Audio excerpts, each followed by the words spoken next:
स्वागत है। आज हम ओशो के एक प्रवचन मृत्यु ऊर्जा की अंतिम अग्नि के कुछ हिस्सों पर थोड़ी गहराई से बात करने वाले हैं। ये मृत्यु पर एक ऐसा नजरिया है जो हम आमतौर पर जो सोचते हैं उससे काफी अलग है। हाँ, बिल्कुल। शुरू में ही स्रोत कहता है कि मृत्यु कोई अंत नहीं है, बल्कि जैसे पूरा जीवन एक पल में सिमट गया हो। और ओशो ये भी कहते हैं कि हर व्यक्ति की मृत्यु एकदम अनूठी होती है, जैसे उंगलियों के निशान या हस्ताक्षर, है ना? जी हाँ, ये अनूठेपन वाली बात बहुत महत्वपूर्ण है और इसी से जुड़ा उनका मुख्य विचार है कि मृत्यु जीवन से अलग कोई चीज नहीं है।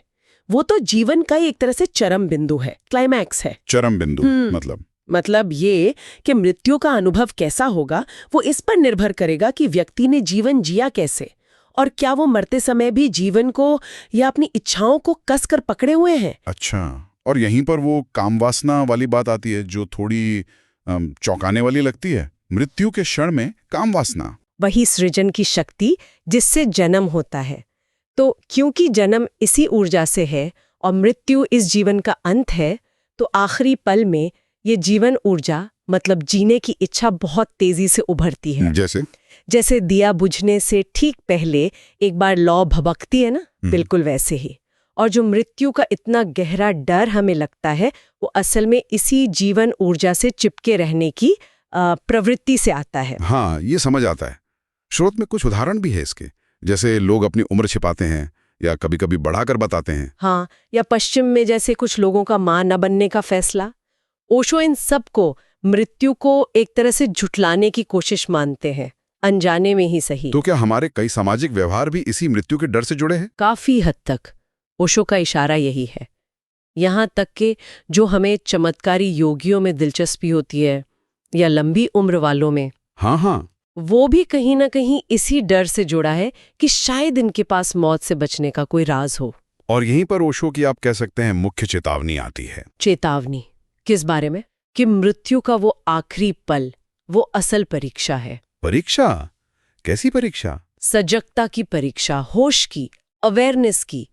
ओशो कहते हैं कि अगर उस पल में सजगता नहीं है, होश नहीं है, तो ये जो जीवन ऊर्जा या वासना की आखिरी लहर उठती है वो बहुत शक्तिशाली होती है और वो बहा ले जा सकती है। हाँ, वो बहा ले जाती है। फिर चाहे किसी ने जीवन भर कितनी ही ग्रंथ पढ़े हों, कितनी ही साधना की हो, अगर आखिरी पल में होश चुका तो वो लहर सब पर हावी हो सकती है। तो फिर उपाय क्या है? अगर ये लहर इतनी शक्तिशाली है तो इससे बचा कैसे जाए? अभिभूत होने से कैसे बचें? ओशो का जवाब एक ही है, सजगता। सजगता यानी अवेयरनेस। हाँ, पूरी जागरूकता, बिना किसी डर के, बिना किसी लगाव के। जो हो रहा है उसे बस देखना, एक तटस्थ दर्शक की तरह, साक्षी भाव से। साक्षी भाव से देखना, इसका मतलब क्या है व्यवहार में?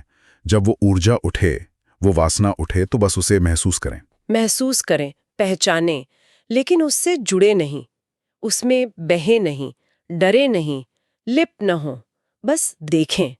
ओशो के शब्दों में कहें तो बस मुस्कुराकर विदा लें। अच्छा, दिया बुझा, अब घर लौट चलें। वाह! और जब आप इस सजगता से देखते हैं तो मृत्यु दुश्मन नहीं लगती, वो एक दीवार नहीं, एक दरवाजा बन जाती है। तो इस नजरिए से अगर देखें तो मृत्यु कोई भयानक अंत नहीं है, बल्कि जीवन की ऊर्जा का एक आखिरी रूपांतरण है। बिल्कुल। और अगर उसे होश के साथ, सजगता के साथ जिया जाए तो वो डर की जगह शायद परम स्वतंत्रता का एक द्वार बन सकती है। सही कहा। ये एक तरह से निमंत्रण है कि हम मृत्यु को जीवन के एक हिस्से की तरह स्वीकार करें। शायद तभी उसका डर खत्म हो और शायद तभी जीवन और पूरी तरह से जिया जा सके, है ना? हाँ, संभव है। तो श्रोताओं के लिए एक विचार छोड़ जाते हैं। अगर हम मृत्यु के प्रति अपने इस गहरे डर को या अपने नजरिए को थोड़ी सजगता से देखें, बिना किसी बचाव के, तो क्या ये हमारे आज जीने के तरीके को, हमारी रोजमर्रा की प्राथमिकताओं को बदल सकता है?